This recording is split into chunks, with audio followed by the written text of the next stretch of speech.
So in this video guys, I'm going to be showing you how to complete the huge Easter egg in Shadows of Evil. There's no achievement for this, which is a change to the usual Call of Duty Zombies Easter eggs, but you do get a nice XP bonus at the end of it, and also a really cool ending cutscene. So I'm going to start off by walking you guys through what you need to do before you start the Easter egg. The first thing is you'll need to be playing in co-op. It's very, very unfortunate. You can start the Easter egg in solo, but it quickly becomes co-op only, which you will see in this video. I'm not sure how many players you'll need exactly. We had 4 players on our team in this gameplay while we were doing this, but it might be 2 players, 3 players, or 4 players. I'm not too sure. You'll have to test that out yourself. The next 3 things you'll need to do are opening the Pack-a-Punch, getting yourself a sword, and also upgrading that sword. I'm not going to be showing you how to do that in this video though, guys. Otherwise, we'll be here for a very, very long time. But I do already have guides for those things on my channel. You should be seeing a link on screen right now to a playlist with those 3 videos in. Once you've done all those things though, you can start the Easter egg. So the first thing you'll need to do is go to Nero's lair, interact with the jars on the shelf,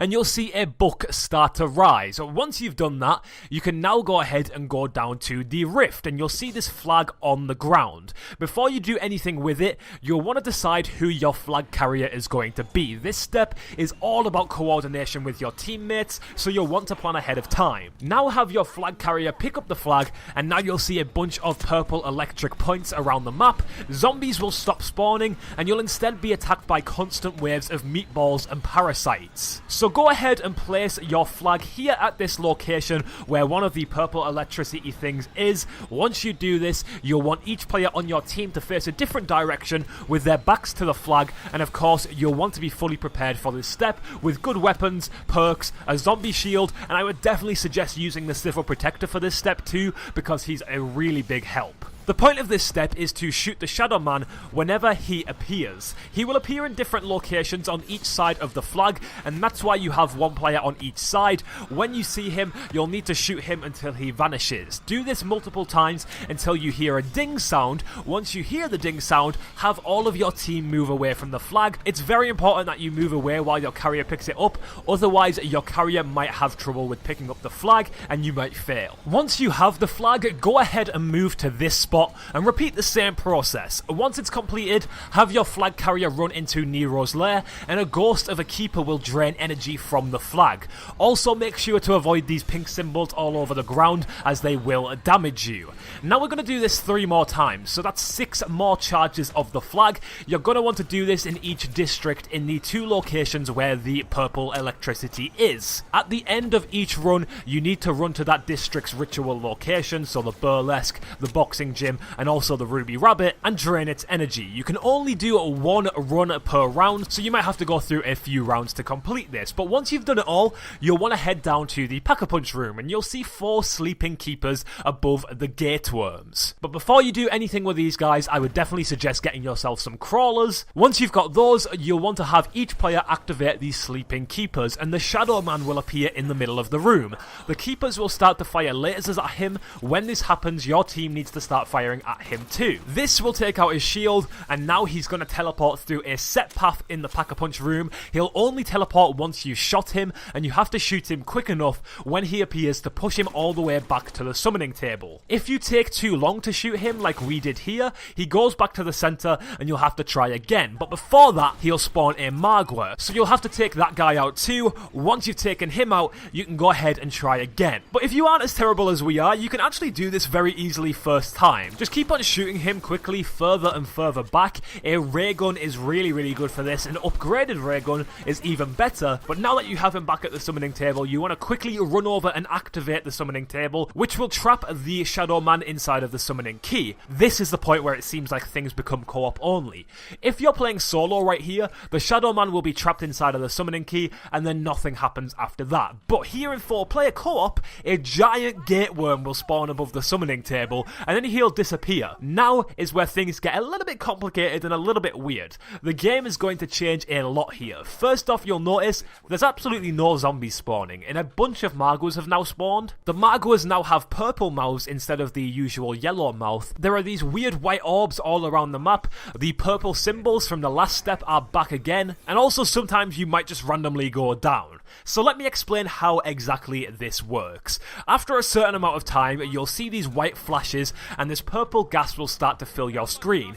When this happens, you need to very quickly run through one of the white orbs that are all over the map, and that will stop you from dying. Now the purple marks on the ground, like I said, if you step on these they'll damage you, but they can be deactivated by running over them in beast mode. But now you might be a little bit confused because you might be realizing that you can't even enter beast mode. Well, this is where the Magwa's coming to play. Killing these guys will light the beast mode fountains, but the fountains look a little bit different now. When you actually go into beast mode, you'll notice that your timer doesn't even go down, and Magwas now attack you when they normally wouldn't. This beast mode is infinite unless you either get hit by a Magwa too much or you don't collect a white orb when your screen turns purple. Alright, let's get to the actual step now. In the middle of the map, you'll now notice that there is a giant gate worm in the middle of the map, the one that we saw earlier, and 3 keepers holding your swords. Also, if you look up, the giant tentacle monster in the sky is a lot closer to you now. This step is way easier than it seems. You'll need to go into beast mode and shock 3 boxes in the train stations. They're actually really easy to find. I don't have all of the locations recorded right now,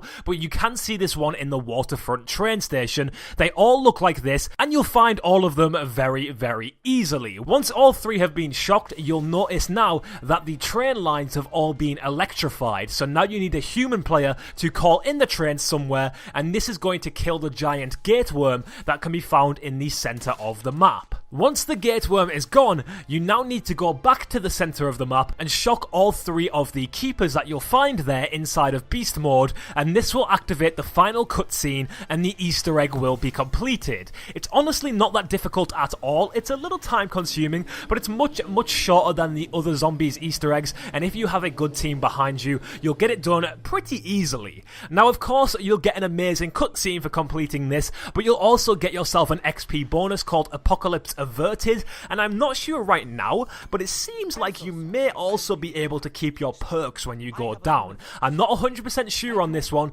but one of my teammates in this game did go down, and when he got back up, he had all 4 of the perks he'd previously bought. So if that is the case, if you don't lose your perks when you go down after you complete this Easter egg would be very, very good for teams that want to go to high rounds, because if you were to go down, you're not going to lose any of your perks. I might be wrong on that though, guys. You guys should test that and let me know down in the comment section below if you actually do keep your perks when you finish this Easter egg. But that's all we have for this video, guys. If you guys could leave a like on this video, and if you want to keep up to date with more Black Ops 3 Zombies Easter eggs, you should definitely subscribe to this channel. Thank you guys for watching, and goodbye.